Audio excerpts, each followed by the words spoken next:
Children, children, children, children. We are rich, rich, I tell you. I bought another bar of gold.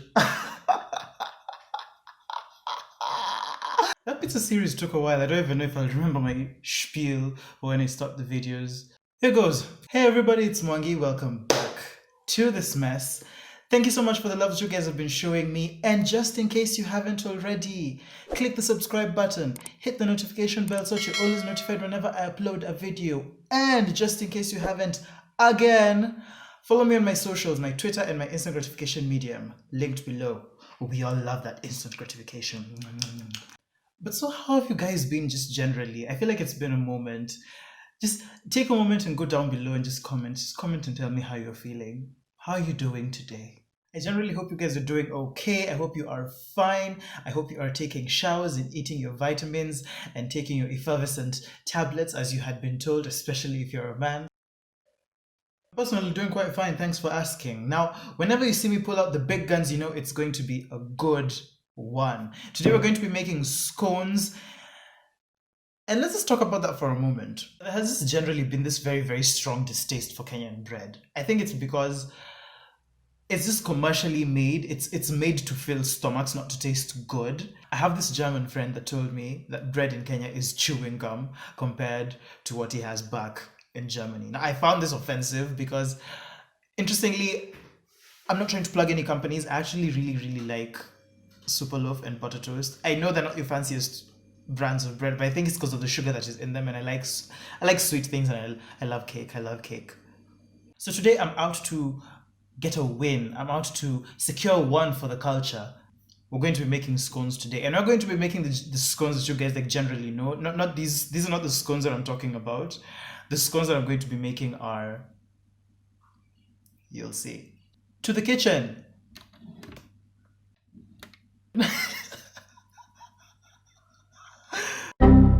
Now the first thing that we're going to do is we're going to preheat the oven to 200 degrees Celsius. Do people even still use centigrade anymore? Celsius. So just in case you're going to try this at home, that's the first thing you want to do. Preheat your oven. Now the ingredients for this thing are pretty much things that you can find in your home, only with the exception of butter. I know butter is a bit of a premium product for a good number of people, so everything else is pretty much anything you can find in your home. So we're starting off with 3 1/4 cups of flour.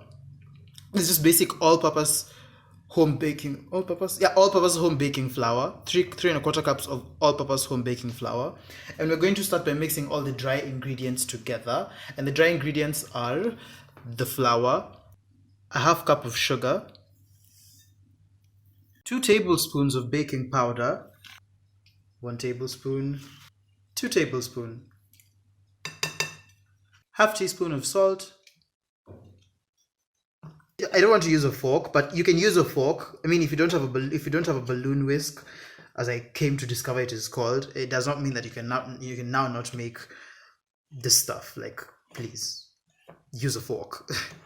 You guys, let me tell you, whenever I buy butter, I usually feel like I've made it so much in life. Because I feel like it's such an investment, and it's not a very necessary one, but it's one that just really does wonders for some of these recipes. So anyway, the big guns. We're going to be requiring 3/4 cup of butter. 3/4 cup of butter. Okay. I mean, it's just so much. It's so much. I mean, it's so much butter. Do you really need this in your system? Do you really need this in your system? You don't. You just don't. 3/4 cups of butter, and it needs to be cold. It needs to be solid, not at room temperature when it's all like squishy, because you want to be able to crumble this in the dry ingredients. 3/4 cup of this expensive thing coming right up.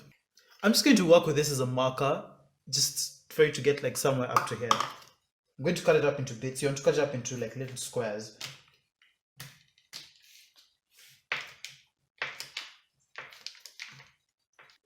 Isn't that like 3/4 cup? I'm guessing. It looks like 3/4 cup. I'll just add just a little more for good measure.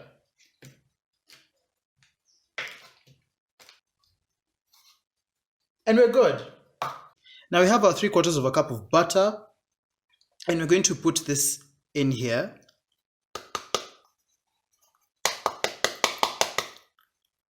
But why won't you cooperate? Yeah.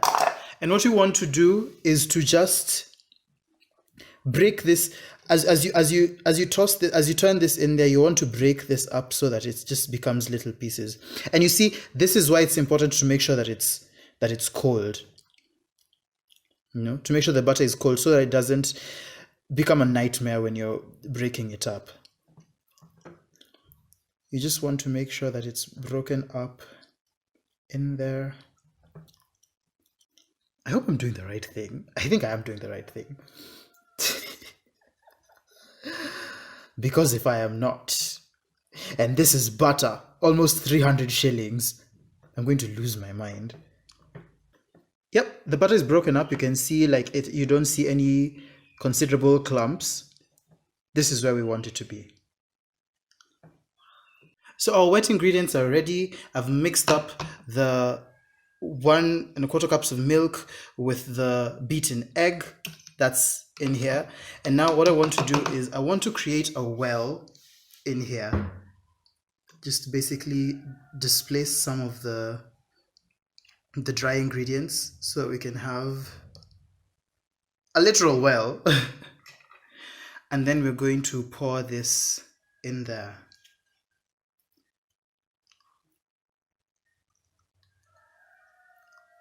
There. And then we're going to knead this lightly, just to get the dry and the wet mixed together.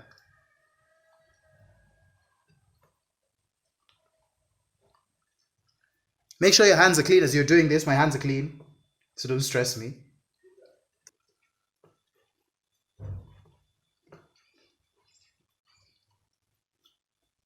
Oof.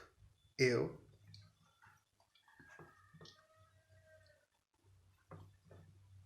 Oh my god. This is such a mess. Okay. But it's working and it's going to taste very good. So at least you can see it's coming together. I know you are all like starting to rejoice because you're starting to look a bit of a mess. But no weapon fashioned against me shall prosper.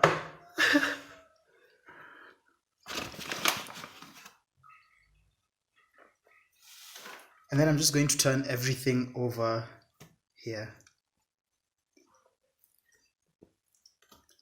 Let's get every single inch and ounce of that batter mixture. So this is basically where we're at right now. This is not something you want to knead for too long, if I can even call it that, kneading. Like you just want it to come together. Like you don't want to knead it for too long. So just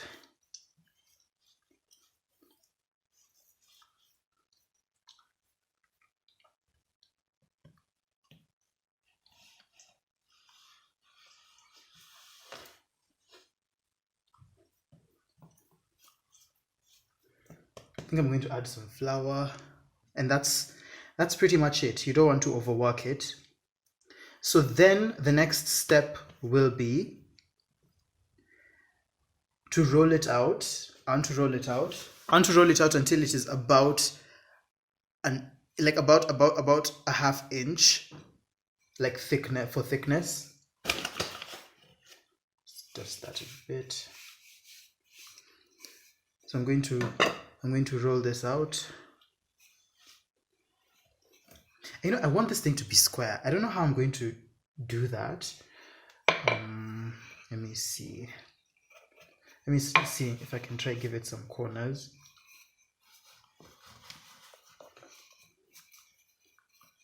Naturally, I think I'm just going to work with it the way it'll look. Then I'm going to cut this up.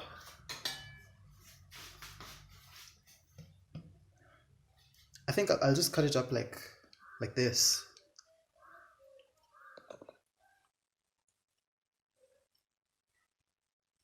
right?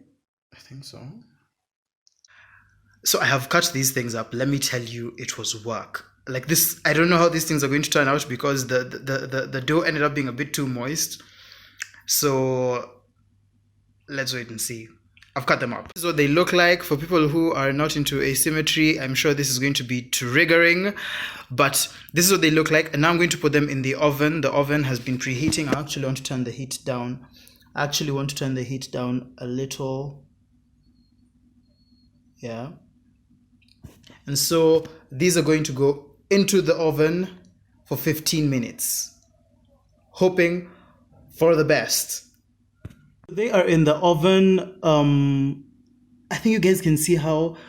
Anyway, I hope this works out. What we're looking for is for them to turn golden brown at the top. So we're talking about 15 minutes, although I could always just set the timer to 15 minutes. So we're looking for 15 minutes, or if the tops become golden brown. That's what we're looking for. Progress check. Things are going okay.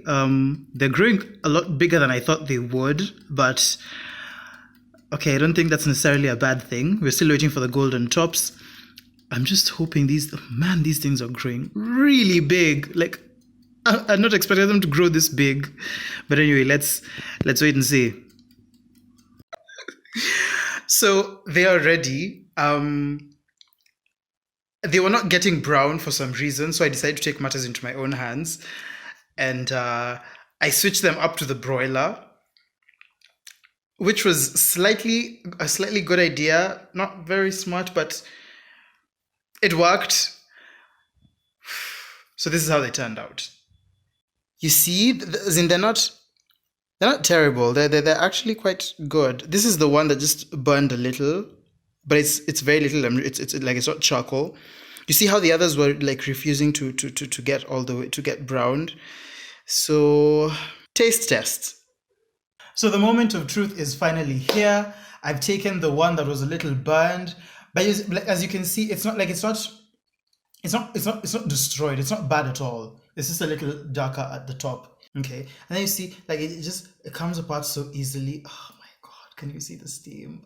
Ah, good. Okay.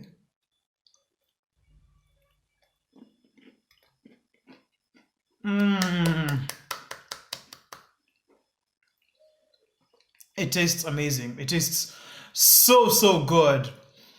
Wow. I have to try it again. When I tell you I have inhaled that scone, believe me. Believe me. It had that. There's the sweetness that it gets from the butter and from the milk and from the sugar.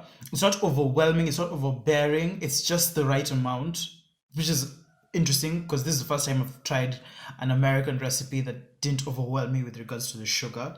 So that was really cool. Then it's just very light, very airy. It's not chewy at all. It just melts in your mouth. It's really good. I really encourage you guys to try it. Thank you so much if you've made it all the way to this point in time. I really appreciate it because it helps me a lot with regards to watch time. Try it out. Try this recipe out. Post it on your Instagram, tag me if you can, or if you're going to make them. I'd really appreciate to see what you guys are doing, what you guys are trying, what you guys are making. Otherwise, until next time, thank you so much. Stay safe, stay positive, like happy, because I know some of you will be wilding in the comment section. Stay safe, stay positive. I love you. Mwah.